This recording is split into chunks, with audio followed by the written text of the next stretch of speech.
तो दोस्तों कैसी चल रही है आपकी आरएसआईटी की तैयारी। आपकी तैयारी को स्ट्रॉन्ग करने के लिए मैं लेके आया हूँ आपके लिए सामने शानदार एक वीडियो, और इस वीडियो के अंदर रहेंगे लगभग 34-35 क्वेश्चन, और इन 35 क्वेश्चनों में अगर आपने 20 क्वेश्चनों का आंसर सही दे दिया ना तो मान लूंगा कि आपकी तैयारी एकदम बेस्ट है। ठीक है, तो आंसर मैं भी दूंगा सारों का, लेकिन आपको भी देना होगा कमेंट बॉक्स में। ठीक है, तो पहला सवाल चलते हैं दोस्तों। पहला सवाल है हमारा, जब एम एस ऑफिस 2016 में एक नया टेक्स्ट डॉक्यूमेंट बनाया जाता है तो डॉक्यूमेंट का डिफॉल्ट टेक्स्ट साइज होता है 11 पॉइंट, 14 पॉइंट, 12 पॉइंट या 10 पॉइंट।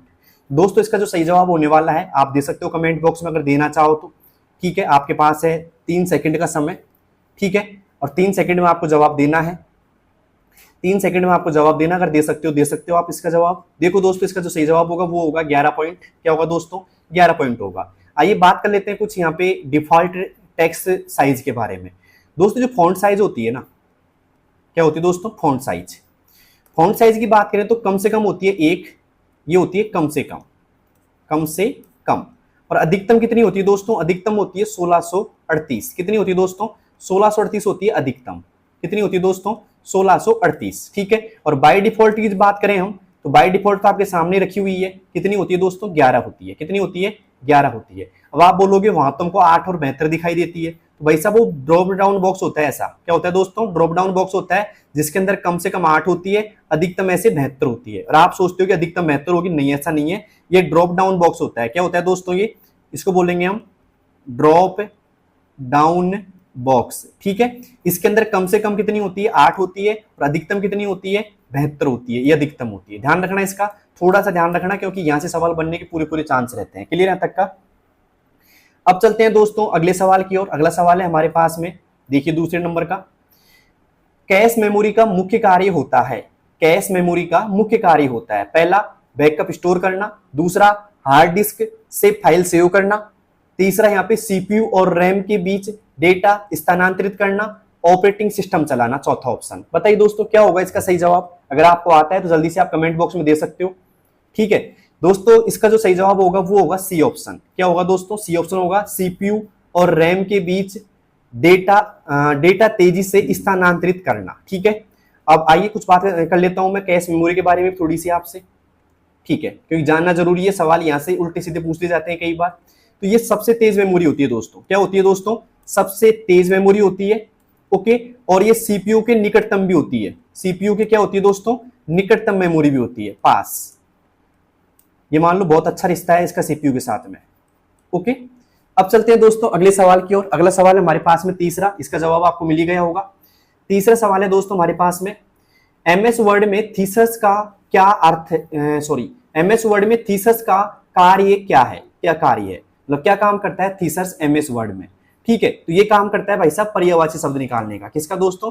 पर्यायवाची। ओके, तो यहाँ पे बात करें वर्तनी जांच करना नहीं होगा, समानार्थी शब्द, पर्यायवाची शब्द या सिनोनिम एक ही बात है। ठीक है, तो ये क्या करता है? समानार्थी शब्द यानी कि सिनोनिम से ढूंढने का काम करता है। यहाँ पे टेबल बनाने का काम नहीं करता है ये, और ना ही स्प्रेडशीट बनाने का करता है।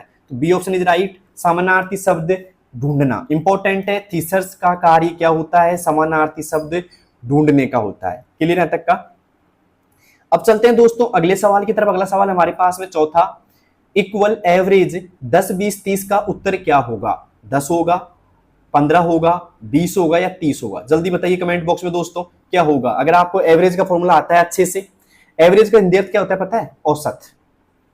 भाई औसत आपने निकाला होगा कभी न कभी तो, 8वीं क्लास में, 10वीं क्लास में, 12वीं क्लास में। फिर 12वीं में तो क्या 8वीं 10वीं में निकाला ही होगा आपने औसत। तो औसत निकालता है दोस्तों राशियों का योग बटा राशियों की संख्या। ऐसा आपने सुना होगा, पढ़ा होगा और किया भी होगा साथ साथ में। तो यहाँ पे एवरेज क्या निकालता है? औसत निकालता है। और औसत कैसे निकाला जाता है? आप देखो 10 प्लस 20 प्लस 30 किया जाएगा। पहले क्या किया जाएगा? 10 प्लस 20 प्लस 30। और कितनी संख्या है दोस्तों? ये 1, 2 और 3 संख्या है। तो 3 का भाग दे देंगे तो कितना आंसर आने वाला है? 10 और 20 कितने होते हैं? 30। 30 और 30 कितने होते हैं? 60। 60 में भाग देंगे 3 का, कितना आंसर आएगा यहाँ पे? आउटपुट 20 आएगा। तो यहाँ पे देखो 20 का है दोस्तों, ये बैठा 20 आ जाएगा दोस्तों यहाँ पे। क्लियर है तक का? एक और पूछ लेता हूं मैं आपसे, मान लो इक्वल एवरेज, ध्यान देना मेरी राइटिंग पहले अच्छी नहीं है थोड़ी, लेकिन आपके सामने सही लिखने का प्रयास करूंगा। इक्वल एवरेज ब्रैकेट चालू मैं लिखता हूं 20 प्लस है ना 5 प्लस 15, क्या आउटपुट होगा इसका? 20 प्लस 5 प्लस 15 का क्या आउटपुट होगा? जल्दी बताइए कमेंट बॉक्स में। एवरेज का फॉर्मूला लगाएंगे जब 20 प्लस 5, सॉरी ये प्लस का नहीं आएगा, माफ कीजिएगा, यहाँ पे कॉमा आएगा ऐसे, है ना, कॉमा, क्योंकि प्लस का चिन्ह नहीं आता है फॉर्मूले के बीच में, सॉरी इसके लिए, लेकिन कॉमा आएगा, कॉमा लगा लो आप, कोई दिक्कत नहीं है। 20,5,15 का क्या अर्थ होगा, क्या कार्य होगा, क्या रिजल्ट होगा, क्या आउटपुट होगा, जल्दी बताइए कमेंट बॉक्स के अंदर। दोस्तों इसका जो आउटपुट होगा 20 प्लस 5 प्लस 15 कितना हो गया दोस्तों, 20 और 5 25 और 10 35 और 5 40, ठीक है, और क्या भाग देंगे, 3 का देंगे, तो यहाँ पे 40 से भाग देना पड़ेगा आपको 3 का, ठीक है। तो कितना आउटपुट निकल के आएगा, आप दो 40 का भाग दो 3 में, ओके। जल्दी बताइए दोस्तों क्या होगा इसका सही जवाब, आप कमेंट बॉक्स में देना, 40 से में भाग दो 3 का, जो भी आउटपुट आता है वो कमेंट बॉक्स में लिख के मुझे बताओ जल्दी से। अब चलते हैं दोस्तों पांचवें सवाल की ओर। पांचवा सवाल हमारे पास में क्या आ रहा है, सामने देखिएगा, इक्वल मैक्स 5 9 15 2 से क्या निकलेगा, बताइए क्या निकलेगा भाई, 2 निकलेगा, 5 निकलेगा, 15 निकलेगा, 9 निकलेगा। मैक्सिमम होता है दोस्तों अधिकतम वैल्यू के लिए, मतलब जो मैक्स का फॉर्मूला काम करता है ना, वो करता है दोस्तों अधिकतम वैल्यू के लिए, किसके लिए दोस्तों, अधिकतम। अब मुझे बताइए कि इस फॉर्मूले के अंदर अधिकतम वैल्यू आपको कौन सी नजर आ रही है, 5 9 15 2 में से क्या नजर आ रही है, 15 ही नजर आ रही होगी। अगर आपकी मैथ अच्छी है तो आपको 15 नजर आ रही होगी यहाँ पे, तो यहाँ पे सही जवाब क्या होगा दोस्तों, सी ऑप्शन होगा। मुझे पता है आपकी मैथ अच्छी है, सिर्फ मजाक कर रहा हूँ दोस्तों मैं आपसे, ठीक है। लेकिन अब बताइए मुझे, इक्वल मैक्स है ना, ब्रैकेट चालू, मुझे बताइए 4 7 12 और 5 क्या आउटपुट निकलेगा इसका, इसका आउटपुट क्या निकलेगा, जल्दी बताइए दोस्तों कमेंट बॉक्स में। मैंने बताया कि मैक्सिमम क्या निकालता है, अधिकतम वैल्यू निकालता है, तो इक्वल मैक्स 4 7 12 5 क्या निकालेगा, मतलब क्या इसका आउटपुट निकलेगा, जल्दी बताइएगा। तो इसका जो आउटपुट होगा दोस्तों वो क्या होगा, 12 होगा। कितना होगा दोस्तों, 12 होगा। क्लियर है तक का, तो उम्मीद है पांचों समझ में आ गया होगा। अब चलते हैं छठे सवाल की ओर। छठा सवाल है, इक्वल मिन यानी कि मिनिमम का फॉर्मूला है 3 7 1 9 का परिणाम क्या होगा, जल्दी बताइए क्या होगा।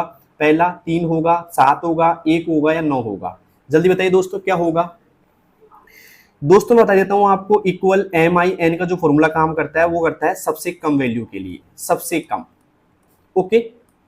सबसे अधिक कौन निकालता है, मैक्सिमम का फॉर्मूला सबसे कम है ना, या न्यूनतम भी आप बोल सकते हो, तो उसके लिए यहाँ पे आएगा सबसे कम कौन है, 3 7 1 9 में से 1 सबसे कम है दोस्तों, तो यहाँ पे क्या आएगा सही जवाब, 1 होगा। क्लियर यहाँ तक का, तो यहाँ पे मुझे बताइएगा, इक्वल MIN 9 8 7 और 6 क्या आउटपुट होगा इसका भाई, जल्दी बताइए। तो सबसे कम कौन सी है इसमें, 6 है, तो इसका आउटपुट क्या आएगा दोस्तों, 6 आएगा। कुछ भी नहीं करना, बस आपको फॉर्मूला समझना है और आंसर देना है, क्योंकि अब की बार RSCIT के अंदर 1 से 2 फॉर्मूले पूछे जा सकते हैं आपसे, ध्यान रखना इस चीज का दोस्तों। अब चलते हैं दोस्तों अगले सवाल की ओर। अगला सवाल है हमारे पास में सातवां। सातवां सवाल क्या है दोस्तों, ध्यान से देखिएगा। सातवां सवाल पे चलते हैं हम भाई।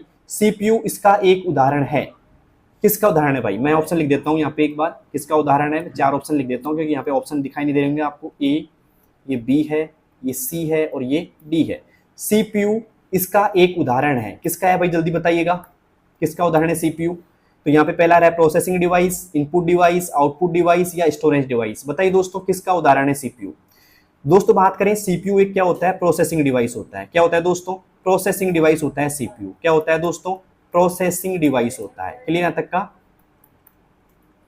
प्रोसेसिंग डिवाइस होता है। तो यहाँ पे ऑप्शन आएगा A is right, processing device. CPU का जो फुल फॉर्म होता है दोस्तों वो होता है सेंट्रल प्रोसेसिंग यूनिट। क्या होता है दोस्तों, central processing, okay, unit, okay.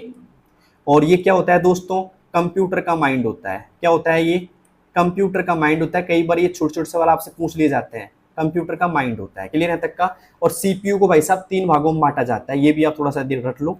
CPU का एक भाग होता है ALU, एक होता है CU और एक होता है दोस्तों रजिस्टर, आप बोल सकते हो, या MU बोल देते हैं कई लोग, रजिस्टर भी आप बोल सकते हो, MU बोल सकता है मुख्य मेमोरी, ठीक है, sorry memory unit, okay, MU का फुल फॉर्म। तो यहाँ पे ALU की बात करें तो अर्थमेटिक लॉजिक यूनिट होता है, CU का कंट्रोल यूनिट होता है, ठीक है। ALU क्या काम आता है दोस्तों, गणना करने के लिए काम आता है, या तार की गणनाएं बोल सकते हैं हम, या अंकगणितीय गणनाएं भी बोल सकते हैं, ठीक है।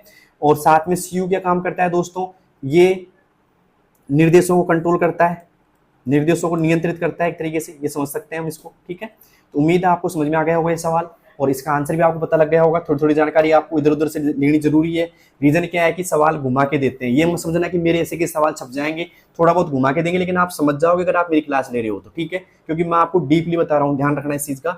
अब चलते हैं दोस्तों 8वें सवाल की ओर। 8वां सवाल है, पहले सुपर कंप्यूटर का नाम क्या था? बताइए दोस्तों, पहले सुपर कंप्यूटर का नाम क्या था? HDC 6300 था, HP 3300 था, CDC 6600 था, या CCD 5100 था? बताइए दोस्तों, पहले सुपर कंप्यूटर का नाम क्या था?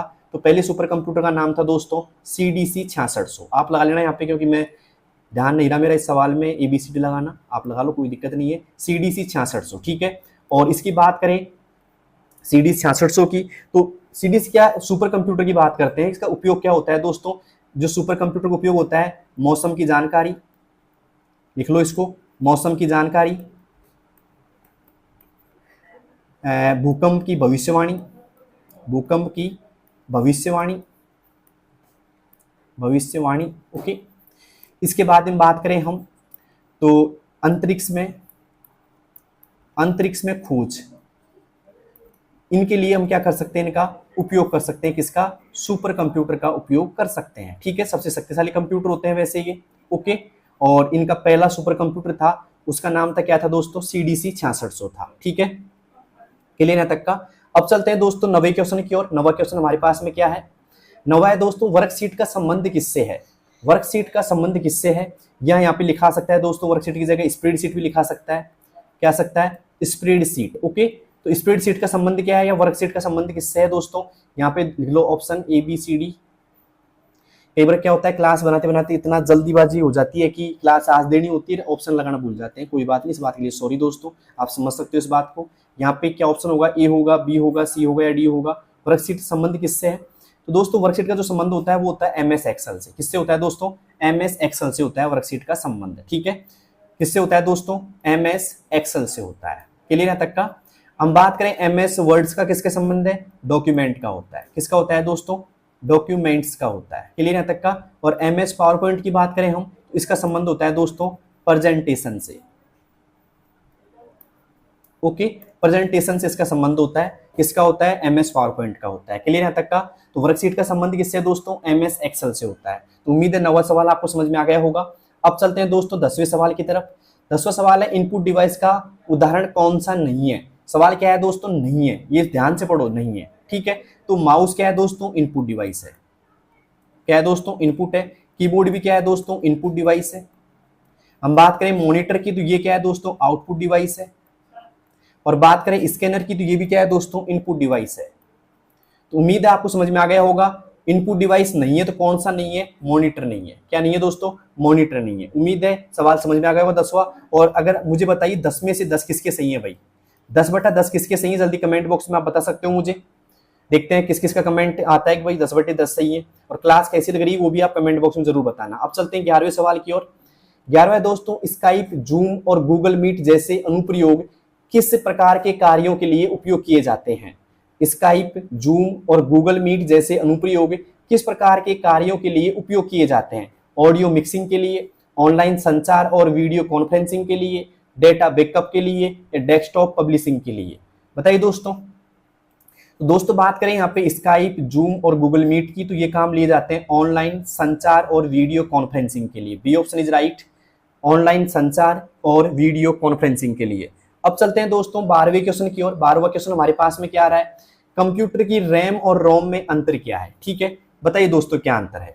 ठीक है, हम बात करें, अब देखो मैं थोड़ा सा लिख देता हूं इनके बारे में। रैम होती है दोस्तों, रैम को बोलते हैं रैंडम एक्सेस मेमोरी, ओके। और रोम होती है दोस्तों, रोम को हम बोलेंगे, फुल फॉर्म लिख लेना क्योंकि याद आ जाती कई बार, है ना। Read only memory, read only memory कई बार क्या होती है, फुल फॉर्म पूछ ली जाती है आपसे और आप वहां पे गलती कर देते हैं, ठीक है। रैंडम एक्सेस मेमोरी में क्या कर सकते हैं हम? एडिट भी कर सकते हैं, ओके, और रीड भी कर सकते हैं। एडिट और रीड दोनों कर सकते हैं इसमें, ठीक है। और इसमें सिर्फ रीड कर सकते हैं, एडिट नहीं कर सकते, एडिट नहीं कर सकते। क्लियर है तक का? और दोस्तों बात करें तो ये जो रैम होती है ना, ये तो होती है अस्थायी। क्या होती है दोस्तों? अस्थायी होती है। और ये जो होती है रोम, ये होती है दोस्तों स्थायी। क्या होती है दोस्तों? स्थायी होती है। तो बात करें रैम और रोम में क्या अंतर है, तो पहला ऑप्शन आ रहा है कि रैम स्थायी होती है क्या? बिल्कुल भी नहीं होती है, ठीक है। दोनों एक ही कार्य करती है? नहीं, रैम स्थायी, रैम अस्थायी होती है और रोम स्थायी होती है। एकदम सही है दोस्तों, सी ऑप्शन। रैम मेमोरी क्या होती है? अस्थायी होती है और रोम क्या होती है दोस्तों? स्थायी होती है। और आउटपुट तो यहाँ पे है ही नहीं। ठीक है, तो उम्मीद है आपको सी ऑप्शन समझ में आ गया होगा कि रैम क्या होती है, अस्थायी मेमोरी होती है, और रोम कौन सी होती है दोस्तों, स्थायी मेमोरी होती है। उम्मीद है 12वां सवाल समझ में आ गया। अब चलते हैं 13वें की ओर। 13वां सवाल क्या है दोस्तों, ध्यान से देखिएगा। डीएसएल का पूर्ण रूप क्या है? डीएसएल का पूर्ण रूप क्या है? डिजिटल सब्सक्राइबर लाइन सेवा, double single line, direct super loss, या इनमें से कोई नहीं। जल्दी बताइए दोस्तों, डीएसएल का पूर्ण रूप क्या है? दोस्तों डीएसएल का पूर्ण रूप होता है डिजिटल सब्सक्राइबर लाइन सेवा। A option is right, digital subscriber line सेवा। किस किस का सही है भाई 13वां सवाल। अब चलते हैं 14वें सवाल की ओर। ठीक है, और एक बात आप भूल मत जाना, चैनल को सब्सक्राइब करना कर लीजिए दोस्तों, एकदम नया चैनल है, आपका सब्सक्राइब बहुत मूल्यवान रहेगा इसके लिए। ठीक है, तो कर लीजिए, क्योंकि मैं सारी इंपॉर्टेंट क्वेश्चन आपके लिए लेके आऊंगा। ठीक है, तो उम्मीद है आपको पसंद आ रहे होंगे क्वेश्चन, और उन लोगों के पास भेज दीजिए जो लोग अभी एग्जाम की तैयारी कर रहे हैं, आरएससीआईटी की या किसी भी कंप्यूटर एग्जाम की तैयारी कर रहे हैं, तो उनके पास जरूर भेजना है इसको। सबसे धीमी गति का इंटरनेट कनेक्शन कौन सा है? सबसे धीमी गति का internet connection, broadband, dial up, wifi, या इनमें से कोई नहीं। बताइए जल्दी से दोस्तों। दोस्तों सबसे धीमी गति की बात करें हम, तो सबसे धीमी गति का होता है डायल अप। कौन सा होता है दोस्तों? डायल अप होता है। क्लियर है तक का? जो डायल अप होता है ना, ये सबसे धीमी गति का होता है एक तरीके से। क्या होता है दोस्तों? सबसे धीमी गति का होता है एक तरीके से। क्लियर है तक का? अब चलते हैं दोस्तों 15वें सवाल की ओर। 15वां सवाल हमारे पास में क्या है? एमएस पावर पॉइंट एप्लीकेशन को सेव करने के लिए निम्नलिखित में से किस एक्सटेंशन का उपयोग किया जाता है? बताइए दोस्तों, एमएस वर्ड का एक्सटेंशन क्या होता है? हम बात करें यहाँ पे ये ऑप्शन .xlsx या फिर .docx, .ppt या .txt। जल्दी से बताइए क्या होगा इसका सही जवाब, अगर आपको आता है तो जल्दी बताइए दोस्तों क्या होगा एमएस पावर पॉइंट का एक्सटेंशन। आपको देता हूं मैं 3-4 सेकंड का समय। ओके, कमेंट बॉक्स में जल्दी बताइएगा, जिससे आपके माइंड में सारे क्वेश्चन एकदम छप जाएंगे। ध्यान रखना एग्जाम तक, और एग्जाम में गलत करके नहीं आओगे आप एक भी, और मैं भी ये चाहता हूं गलत करके नहीं आओ आप।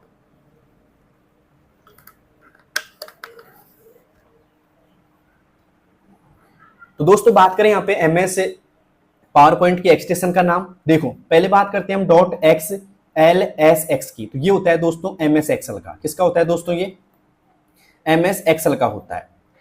.docx की बात करें तो ये होता है एमएस वर्ड का। किसका होता है? एमएस वर्ड का। लिख लेना आराम से, ध्यान रखना इंपॉर्टेंट है। और .ppt की बात करें तो ये होता है दोस्तों पावर पॉइंट का। किसका होता है दोस्तों? पावर पॉइंट का होता है। क्लियर है तक का? तो सी ऑप्शन इज राइट। और .txt होता है दोस्तों टेक्स्ट फाइल का होता है, ये टेक्स्ट फाइल का होता है। तो उम्मीद है आपको समझ में आ गया होगा सारी चीजें, और इसका आंसर भी आपको पता लग गया होगा। क्या होगा दोस्तों? .ppt होता है। क्या होता है दोस्तों? .pp और t। क्लियर है तक का? अब चलते हैं दोस्तों अगले सवाल की तरफ। अगला सवाल हमारे पास में 16वां है। निम्न में से कौन सी प्राधिकरण अथॉरिटी ने आधार कार्ड जारी किया है? बताइए किसने किया जारी? एएआई ने किया है, एनएचएआई ने किया है, यूआईडीएआई ने किया है, या भारतीय खेल प्राधिकरण ने किया है? दोस्तों जो आधार कार्ड जारी किया है वो किया है यूआईडीएआई ने। किसने किया है दोस्तों? यूआईडीएआई ने। ठीक है, इन्होंने आधार कार्ड जारी किया है। अब मुझे बताइए भाई आधार कार्ड में कितने अंक होते हैं? कितने अंक होते हैं आधार कार्ड में? जल्दी बताइएगा। ऑप्शन दे देता हूं 10, 12, 13 या फिर 14। जल्दी बताइए क्या होगा इसमें। आप लिख दिए कमेंट बॉक्स में। 12 होते हैं, 10 होते हैं, 13 होते हैं, 14 होते हैं। जल्दी बताइए कमेंट बॉक्स में दोस्तों आधार कार्ड में कितने अंक होते हैं। ऐसे सवाल पूछ ले जाते हैं और आप गलत करके नहीं आओ दोस्तों। और ये सवाल तो आप बिल्कुल भी गलत नहीं करोगे, क्योंकि आधार कार्ड सबके पास में है ना दोस्तों। इसका जवाब होगा 12। कितने होते हैं दोस्तों? 12 अंक होते हैं आधार कार्ड में। अब चलते हैं दोस्तों अगले सवाल की तरफ। अगला सवाल हमारे पास में क्या है? 17वां सवाल है। पासपोर्ट सेवाओं के संदर्भ में पीएसके का मतलब क्या है? पहला पब्लिक हेल्प सेंटर, दूसरा पब्लिक सर्विस सेंटर, तीसरा पासपोर्ट सर्विस सेंटर, या इनमें से कोई नहीं। जल्दी बताइए दोस्तों पीएसके का फुल फॉर्म। दोस्तों पीएसके का फुल फॉर्म होता है, वो होता है पासपोर्ट सर्विस सेंटर। क्या होता है दोस्तों? पासपोर्ट सर्विस सेंटर होता है। C option is right. Okay, passport service centre. ठीक है, तो उम्मीद है आपको समझ में आ गया होगा इसका फुल फॉर्म। ठीक है, कई बार पूछ लिया जाता है एग्जाम के अंदर। अब चलते हैं दोस्तों 18वें सवाल की ओर। 18वां सवाल हमारे पास में क्या है? डीएनएस का पूर्ण रूप क्या है? याद रखना 1 से 2 फुल फॉर्म आती है एग्जाम के अंदर, आरएससीआईटी के एग्जाम के अंदर, लेकिन थोड़ा सा बता देता हूँ आपको इसके बारे में मैं। आरएससीआईटी का कई बार सवाल उठता है कि भाई कितने क्वेश्चन आते हैं, कोई नया बंदा है तो उसको बता देता हूँ मैं, पुराने बंदों को तो पता ही होगा। कुल 35 क्वेश्चन आते हैं भाई साहब। कितने आते हैं? 35 क्वेश्चन आते हैं और 35 क्वेश्चनों का कोई नेगेटिव मार्किंग नहीं होता, सारे क्वेश्चन करके आना आप। और जो बंदा 35 में से 14 क्वेश्चन सही कर देगा, क्या कर देगा दोस्तों, सही कर देगा एकदम 14 क्वेश्चन, तो वो क्या हो जाएगा दोस्तों, पास हो जाएगा। लेकिन आपको पास ही नहीं होना, आपको अच्छे मार्क्स भी लेके आने हैं, तो आप 35 में से 35 क्वेश्चन सही करने की कोशिश करना। और वो कब होंगे, जब आप मेरी क्लास देखोगे पूरी, ठीक है। और आराम से एक्स्ट्रा दिमाग लगाना सभी चीजों में, ठीक है। ये नहीं कि क्वेश्चन पढ़ लिया पास हो जाएंगे, नहीं। कई बार क्या होता है, क्वेश्चन तो वही आता है लेकिन थोड़ा घुमा फिरा के आता है, तो आप समझ नहीं पाते उसको, इसलिए आपको पूरी क्लास लेना जरूरी है, ठीक है। ओके, तो उम्मीद है आप अच्छे से क्लास देखोगे मेरी, ठीक है। और साथ साथ में अगर पेन कॉपी है तो लिख भी लो हर एक चीज को, ठीक है, क्योंकि बार बार वीडियो देखने का मौका नहीं मिलेगा आपको, तो आप कॉपी पेन से लिख भी लो अपने पास में, अगर कोई ज्यादा इंपॉर्टेंट सूचना आपको मिल रही है तो, ठीक है। तो डीएनएस का पूर्ण रूप क्या है, domain name system, digital number system, A और बी दोनों या इनमें से कोई नहीं। दोस्तों बात करें डीएनएस का पूर्ण रूप की, तो ये होता है डोमेन नेम सिस्टम। क्या होता है दोस्तों, domain name system, A option is right. Domain name system क्या होता है दोस्तों, डोमेन नेम सिस्टम होता है इसका फुल फॉर्म। अब चलते हैं दोस्तों 19वें सवाल की ओर। 19वां है दोस्तों, कौन सी इनपुट डिवाइस द्वारा संख्या, अक्षर और विशेष कैरेक्टर को कंप्यूटर में इनपुट किया जाता है। कौन सी इनपुट डिवाइस द्वारा संख्या, अक्षर और विशेष कैरेक्टर को कंप्यूटर में इनपुट किया जाता है। पहला माउस, ए माउस, बी का ऑप्शन मॉनिटर, सी प्रिंटर या डी कीबोर्ड। जल्दी से बताइए क्या होगा इसका सही जवाब, माउस होगा, मॉनिटर होगा, प्रिंटर होगा या कीबोर्ड होगा। इसका जवाब मैं आपसे चाहता हूं दोस्तों, देखते हैं कौन कौन लोग इसका जवाब दे पाते हैं। मैं सभी कमेंट देख रहा हूं, ये बात ध्यान रखना आप, ठीक है। जल्दी से बताइए दोस्तों क्या होगा जिससे हम संख्या, अक्षर, विशेष कैरेक्टर सारे इनपुट किया जा सकता है, तो वो होता है दोस्तों कीबोर्ड। क्या होता है दोस्तों, कीबोर्ड होता है ऐसा सिस्टम, कीबोर्ड के द्वारा कर सकते हैं, ठीक है। तो यहाँ पे सही ऑप्शन होगा कीबोर्ड इज राइट। क्या होगा दोस्तों, कीबोर्ड होगा। क्लियर है तक का। अब चलते हैं दोस्तों अगले सवाल की तरफ, और बात ध्यान रखना, माउस भी क्या होता है, इनपुट होता है। क्या होता है, इनपुट होता है, लेकिन ये काम नहीं कर सकते ज्यादा। मॉनिटर क्या होता है, आउटपुट होता है। क्या होता है दोस्तों, आउटपुट होता है, ठीक है। और यहाँ पे प्रिंटर की बात करें तो ये भी क्या है दोस्तों, आउटपुट है। क्लियर है तक का। और ये कीबोर्ड क्या है, इनपुट है। ओके, लेकिन कौन सा इनपुट है जिससे हम डिवाइस द्वारा संख्या भी लिख सकते हैं, अक्षर भी लिख सकते हैं, विशेष कैरेक्टर भी लिख सकते हैं, ठीक है। इसलिए यहाँ पे ये आया है। ओके, अब चलते हैं दोस्तों अगले सवाल की तरफ। अगला सवाल हमारे पास में 20वां, इनमें से कौन सी मुद्रित पृष्ठ यानी प्रिंटर पेज या ग्राफिक का डिजिटलकरण करता है। इनमें से कौन मुद्रित पृष्ठ यानी कि प्रिंटर पेज या ग्राफिक का डिजिटलीकरण करता है, ठीक है। तो ए ऑप्शन आ रहा है यहाँ पे दोस्तों, प्रिंटर करता है, बी ऑप्शन स्कैनर करता है, सी ऑप्शन या डी ऑप्शन। बताइए दोस्तों क्या होगा इसका सही जवाब। दोस्तों ये सब काम कौन करता है, स्कैनर करता है। कौन करता है दोस्तों, स्कैनर करता है। क्लियर है तक का। स्कैनर के द्वारा हम स्कैन कर सकते हैं, उसे बोलते हैं डिजिटल करना। ओके, कागज रहित काम, ठीक है। अब चलते हैं दोस्तों अगले सवाल की ओर। अगला सवाल है हमारे पास में 21वां, ईमेल भेजने के लिए कौन सा प्रोटोकॉल उपयोग किया जाता है। ईमेल भेजने के लिए कौन सा प्रोटोकॉल उपयोग किया जाता है, HTTP, SMTP, FTP या फिर WWW। बताइए दोस्तों ईमेल भेजने के लिए कौन सा प्रोटोकॉल उपयोग किया जाता है, तो वो किया जाता है दोस्तों SMTP। कौन सा किया जाता है दोस्तों, SMTP किया जाता है। SMTP की फुल फॉर्म बात करें हम तो ये होता है सिंपल मेल ट्रांसफर प्रोटोकॉल, ठीक है, simple mail transfer protocol. HTTP की बात करें दोस्तों क्या होती है बताइए, इसकी होती है हाइपर टेक्स्ट ट्रांसफर प्रोटोकॉल। क्या होती है दोस्तों, हाइपर टेक्स्ट ट्रांसफर प्रोटोकॉल, ठीक है। और FTP की होती है दोस्तों फाइल ट्रांसफर प्रोटोकॉल, ठीक है। और बात करें दोस्तों हम WWW की, तो ये होती है दोस्तों वर्ल्ड है ना, world WORLD, world wide web, ठीक है। उम्मीद है आपको फुल फॉर्म याद हो गई होंगी सारी, मतलब चारों की चारों याद हो गई कि चारों इंपॉर्टेंट है। कई बार आपसे फुल फॉर्म कई बार क्या एग्जाम के अंदर 1 या 2 क्वेश्चन फुल फॉर्म के आएंगे, 1 या 2 क्वेश्चन आपके आएंगे जो शॉर्टकट कीज से आएंगे, तो इनको थोड़ा सा आप अच्छे से लेना, ठीक है। अब चलते हैं दोस्तों 22वें क्वेश्चन की ओर। 22वां हमारे पास में आ रहा है, वेबसाइट को इंटरनेट पर अपलोड करने के लिए, ठीक है, किस प्रोटोकॉल का उपयोग किया जाता है, ठीक है। तो बताइए दोस्तों किसका किया जाता है। तो यहाँ पे बात करें, ये किया जाता है दोस्तों एफटीपी का। किसका किया जाता है दोस्तों? एफटीपी का किया जाता है। क्लियर है तक का? उम्मीद है समझ में आ गया होगा एफटीपी का। ओके, अब चलते हैं दोस्तों 23वें क्वेश्चन की ओर। पहले सुपर कंप्यूटर का नाम क्या था? पहले सुपर कंप्यूटर का नाम क्या था? बताइए दोस्तों। ये रिपीटेड क्वेश्चन हो चुका है, वैसे मैंने शायद इसको बता दिया इसी क्लास में, ये रिपीट क्वेश्चन है, वैसे ध्यान रखना इस चीज का। तो पहले सुपर कंप्यूटर का नाम था दोस्तों सीडीसी 6600। क्या था दोस्तों? सीडीसी 6600। सीडीसी 6600 था पहले कंप्यूटर का, पहले सुपर कंप्यूटर का नाम। ठीक है, अब चलते हैं दोस्तों 24वें क्वेश्चन की ओर। 24वां क्वेश्चन है डॉक्यूमेंट का संबंध किससे है? ठीक है, पहला ऑप्शन यहाँ पे आ रहा है एक्सेल से है, दूसरा आ रहा है वर्ड से है, तीसरा पावर पॉइंट, या चौथा इनमें से कोई नहीं। डॉक्यूमेंट का जो संबंध होता है ना दोस्तों, डॉक्यूमेंट को हिंदी में बोलते हैं दस्तावेज, यहाँ पे दस्तावेज भी लिखा सकता है। तो दस्तावेज संबंध होता है वो होता है दोस्तों एमएस वर्ड से होता है। किससे होता है दोस्तों? एमएस वर्ड से होता है। तो option is B is right, MS Word. इसका होता है दोस्तों वर्कशीट या स्प्रेडशीट से, है ना, इसे हम वर्कशीट भी बोल सकते हैं। पावर पॉइंट का होता है दोस्तों प्रेजेंटेशन से, प्रेजेंटेशन, प्रेजेंटेशन। ओके, या फिर हम इसको स्लाइड्स भी बोल सकते हैं। क्या बोल सकते हैं दोस्तों? स्लाइड भी लिखा सकता है, कई बार स्लाइड लिखा जाता है। स्लाइड का संबंध किससे? पावर पॉइंट से ही है।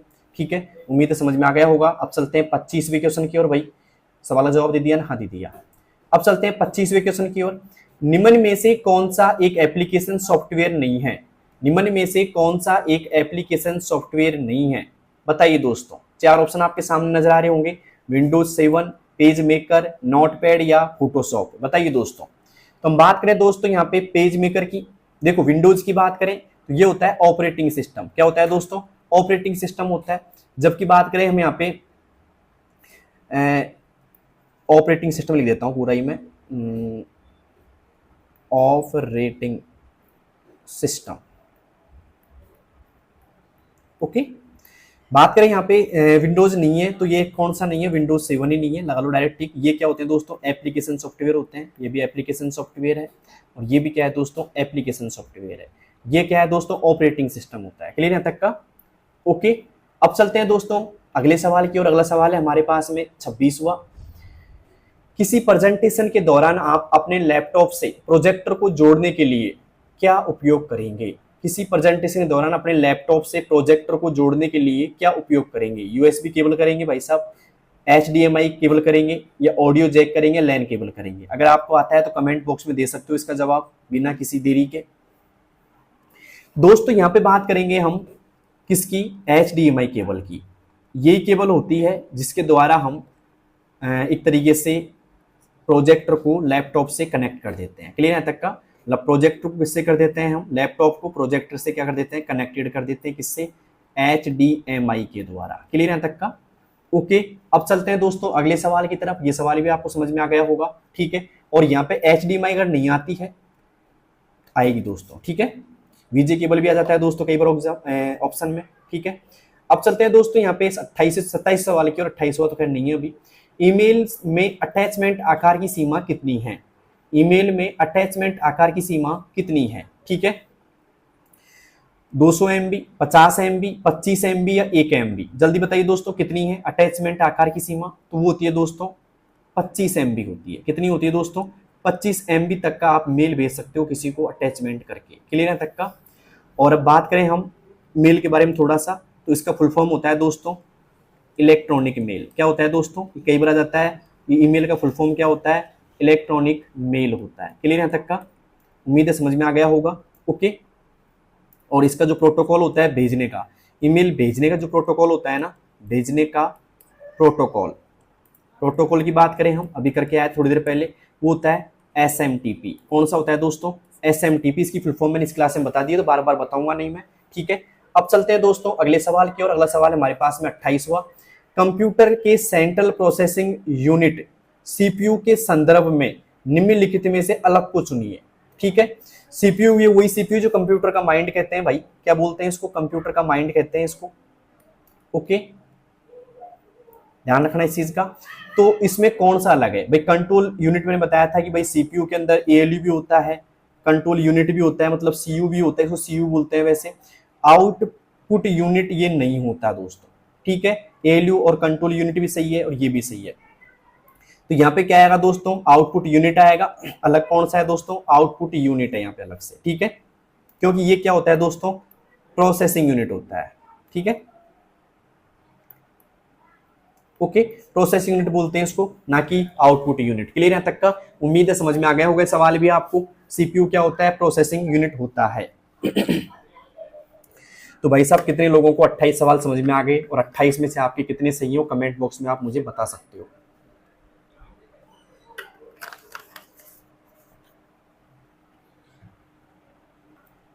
अब चलते हैं दोस्तों 29 सवाल की ओर। 29 सवाल दोस्तों क्या है, हमें ध्यान से देखना आप। MICR तकनीक का उपयोग कहाँ होता है? MICR तकनीक का उपयोग कहाँ होता है? रेल टिकट में होता है, बैंकिंग में चेक पढ़ने में होता है, फोटो स्कैनिंग में होता है, या ATM में होता है? दोस्तों बात करें MICR तकनीक का जो उपयोग होता है, वो होता है दोस्तों बैंकिंग में चेक पढ़ने के लिए होता है। किस में होता है दोस्तों? बैंकिंग में चेक पढ़ने में होता है। क्लियर यहाँ तक का? अब चलते हैं दोस्तों अगले सवाल की ओर। उम्मीद है आपको यहाँ तक समझ में आ गया होगा सब कुछ। तो यहाँ पे आ रहा है .com का उपयोग होता है। .com का उपयोग होता है, 30 सवाल है, गवर्नमेंट वेबसाइट्स में, कॉमर्शियल वेबसाइट में, एजुकेशनल वेबसाइट्स में, या मिलिट्री वेबसाइट्स में? बताइए दोस्तों .com का उपयोग कहाँ होता है? जल्दी से कमेंट बॉक्स में बताइए। 30 वे का आंसर जल्दी से बताइए, देखते हैं किसका पहले आंसर आता है भाई। दोस्तों .com का जो उपयोग होता है वो होता है व्यापार में, एक तरीके से। किसमें होता है दोस्तों? व्यापार में होता है वैसे तो, और व्यापार को इंग्लिश में बोलते हैं कॉमर्शियल वेबसाइट। ओके, तो C B option is right, ठीक है। गवर्नमेंट वेबसाइट की बात करें तो .edu होता है इनका, ठीक है, .com इसका होता है, और edu इसका नहीं होता है, .gov होता है। क्या होता है? .gov होता है। क्लियर तक का? वी है ये। इसके बाद में edu किसका होता है? एक तरीके से .edu एजुकेशनल वेबसाइट का होता है। क्लियर यहाँ तक का? तो उम्मीद है आपको समझ में आ गया होगा। ओके, अब चलते हैं दोस्तों अगले सवाल की ओर। अगला सवाल हमारे पास में क्या है? 31 सवाल है, यहाँ तक समझ में आ गए। 30 सवाल आपको 30/30 किसके सही है भाई इस क्लास के अंदर? 30/30 किसके हैं? मैं ये मानूंगा कि शानदार पढ़ रहा है बंदा। अब चलते हैं दोस्तों 31 सवाल की ओर। 31वां क्या है? 2 फैक्टर ऑथेंटिकेशन किस लिए उपयोगी है? पासवर्ड बदलने के लिए, डिवाइस रिस्टार्ट करने के लिए, ऑनलाइन सुरक्षा को बढ़ाने के लिए, या ईमेल भेजने के लिए? दोस्तों इसका उपयोग किया जाता है ऑनलाइन सुरक्षा को बढ़ाने के लिए, ठीक है दोस्तों। इसके लिए उपयोगी होते हैं दोस्तों, इसलिए 2 काम आते हैं। एक तो पासवर्ड काम आएंगे, आपके पासवर्ड होने चाहिए, मतलब इसको ओपन करने के लिए। अगर कोई वेबसाइट आपके 2 फैक्टर है तो उसके लिए पासवर्ड होने चाहिए, प्लस आपके पास में OTP होना चाहिए। क्या होना चाहिए दोस्तों? OTP होना चाहिए। क्लियर यहाँ तक का? मतलब 2 चीजें होनी चाहिए, तभी आप किसी डिवाइस को खोल सकते हो, ओपन कर सकते हो। अब OTP हो जाए, OTP के अलावा आप मान लो कि टैप करने का भी आता है कई बार कि यस कर दीजिए, ओके, उसका भी ऑप्शन यूज आ सकता है सामने। अब चलते हैं दोस्तों 32वें सवाल की ओर। यदि आप कोई वेबसाइट नॉट सिक्योर दिखाती है तो क्या करें? भाई अगर नॉट सिक्योर है तो फिर क्यों खोल रहे हो उसको? नहीं खोलना चाहिए ना, उसे अनदेखा करें, उस पर कोई संवेदनशील जानकारी ना डालें, तुरंत पासवर्ड बदलें, या वेबसाइट बंद कर दें। दोस्तों अगर आपको कोई वेबसाइट नॉट सिक्योर दिखाई दे रही है तो उस पर कोई भी संवेदनशील जानकारी आपको नहीं डालनी चाहिए। B option is right. Clear है तक का? अब चलते हैं दोस्तों 33वें सवाल की ओर। 33 सवाल हमारे पास में, किसी डॉक्यूमेंट को डिजिटल सिग्नेचर से प्रमाणित करने का लाभ क्या है? किसी डॉक्यूमेंट को डिजिटल सिग्नेचर से प्रमाणित करने का लाभ क्या है? आकार बढ़ता है, स्कैनिंग आसान होती है, कानूनी रूप से वैध बनता है, या उसे प्रिंट करना आसान हो जाता है? बताइए दोस्तों, डॉक्यूमेंट को डिजिटल सिग्नेचर करने से क्या प्रमाणित करने से क्या लाभ होता है? इसका जवाब होगा दोस्तों कानूनी रूप से वैध बनता है। क्या होता है दोस्तों? कानूनी रूप से वैध बनता है। C option is right. Okay, अब चलते हैं दोस्तों अगले सवाल की ओर। अगला सवाल है हमारे पास में 34वां। रैम का फुल फॉर्म क्या है? रैम का फुल फॉर्म क्या है? अभी इसी क्लास में बता के आया हूँ भाई साहब मैं, आप बताओ कमेंट बॉक्स में क्या है। पहला ऑप्शन आ रहा है random access memory, readable access memory, या रैंडम अलाउ मेमोरी, या रिमोट एक्सेस मेमोरी। बताइए दोस्तों रैम का फुल फॉर्म क्या है? जल्दी से आप कमेंट बॉक्स में बता सकते हैं रैम का फुल फॉर्म क्या है। दोस्तों रैम का जो फुल फॉर्म होता है वो होता है रैंडम एक्सेस मेमोरी। क्या होता है दोस्तों? रैंडम एक्सेस मेमोरी, ठीक है। और एक और होती है हमारे पास में रोम। रोम का क्या होता है दोस्तों? Read only memory. ये ध्यान रखना, ये कई बार सवाल पूछ लिए जाते हैं यहाँ से। अब यहाँ पे 34 सवाल पूरे हो चुके हैं, 35वां लिखा हुआ नहीं है, मैं लिख देता हूँ आपके लिए, और आपको जवाब देना है 35 सवाल का। 35 सवाल हमारा ये रहेगा, इक्वल, ठीक है, इक्वल के बाद मैंने लिखा यहाँ पे MIN, मैं पढ़ा दिया लेकिन वही पूछ रहा हूँ आपसे, जैसे देखता हूँ कि आपका इसमें जवाब क्या आता है। इक्वल MIN, फिर मैं यहाँ पे बात कर रहा हूँ 5 7 4 और 2, इसका आउटपुट क्या होगा बताइए दोस्तों, आउटपुट क्या होगा इसका। एक्सेल की बात करें हम, एक्सेल में एक फंक्शन लगाया मैंने इक्वल मिन 5 7 4 2, ए ऑप्शन लिख दिया मैंने, कितना लिख दिया, ए ऑप्शन 5, बी ऑप्शन में कर दिया मैंने 4, सी ऑप्शन में कर दिया दोस्तों मैंने 2 और डी ऑप्शन में कर दिया मैंने यहाँ पे 7। बताइए दोस्तों कौन सा ऑप्शन यहाँ पे होगा सही। और ये सवाल अगर किसी को लग रहा है ना कि मैं सवाल पूछ रहा हूँ आंसर नहीं दे रहा उसका, ये सवाल मैंने अभी इसी क्लास में समझाया दोस्तों, मैंने समझा दिया दोस्तों ऐसा सवाल आपको। अब आपको कमेंट बॉक्स में करना है, अगर आप मेरी क्लास में एंड में जाके जुड़े हो ना तो आप पहली क्लास देखो शुरू से, ठीक है, और उस क्लास को देखते हुए फिर इसका आंसर दो। इसका आंसर आपसे लूंगा मैं और आप कमेंट करके बताओगे इसका आंसर मुझे, ठीक है, कमेंट करके बताओ क्या होगा इसका आंसर, ठीक है, क्योंकि मैं सॉल्यूशन करा चुका ऐसे क्वेश्चन को, ठीक है। तो उम्मीद है अगर क्लास आपने ध्यान से देखी हो समझ में भी आई होगी, और समझ में अगर आपको आ गई तो अपने दोस्तों के पास शेयर करो जिनकी अभी अभी RSCIT की एग्जाम लगने वाली है, ठीक है, ओके। तो आप जल्दी से शेयर करो उनको जिससे उनको बेनिफिट मिले क्लास से, और क्लास कैसी लगी वो बताना मेरे को, ठीक है, और अपनी क्लास चलती रहेंगी लगातार एग्जाम तक, डोंट वेरी रहिए ये क्लास, ठीक है, पहली थी मेरी, तो उम्मीद है समझ में आई होगी आपको, और उम्मीद है आपको अच्छी लगी होगी। अगर अच्छी लगी तो कमेंट करके बताना दोस्तों क्लास कैसी लगी। मिलते हैं दोस्तों नेक्स्ट क्लास में, तब तक के लिए बेस्ट ऑफ लक, धन्यवाद।